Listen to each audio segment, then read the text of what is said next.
So which of the five, electric, autonomous, ride-sharing, connected, 3D printing and manufacturing, which of those five is the most difficult?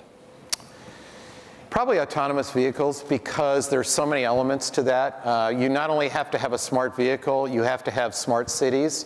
You have to have, we have to have a discussion somewhere about ethics and trust and all the things that have to happen on the soft side. I think that's one of the discussions when we talk about technology. It's very easy to get captivated and fall in love with the tech. But you have to take a step back and say to yourself, is this actually helping people, individual customers, and is it helping society? And in order to do that, you actually have to answer some of these softer questions perhaps first. So it's not only trust and ethics, which have to be discussed before you unveil these, but also things like job displacement.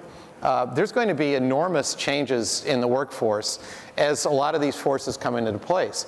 And I think that they need to be discussed beforehand, because they're going to have profound implications for society, for the education system, and really for all of us. And I think that, so you ask which the toughest question. I think autonomous vehicles sort of in many ways encompasses all of those issues. Because of the social implications. The social implications, and also of the technology itself. Yeah. The ethics of the technology has to be sorted out before it's ready for prime time. All the other things we discussed are mostly delivering the technology in a way that the customer will find attractive. Yeah. And in the case of 3D printing, that's really much more about an internal process.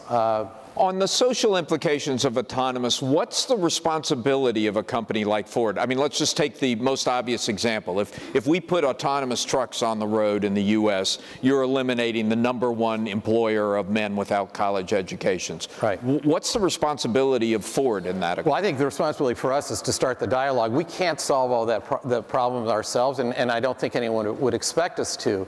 But what we can do is highlight it so that as a society we're starting to work on it. And I believe also, but it's not just the cost, there are great benefits too, by the way. So if you think of I gave a TED talk in 2011 talking about global gridlock and the fact that everybody was focusing on clean transportation, which I was too. But I said, look, even if we solve that problem, we're still going to have a clean traffic jam is still a traffic jam. So we have to solve two problems. One is we have to clean up the air. The other is we have to solve this enormous congestion issue, which I believe autonomous vehicles can help do.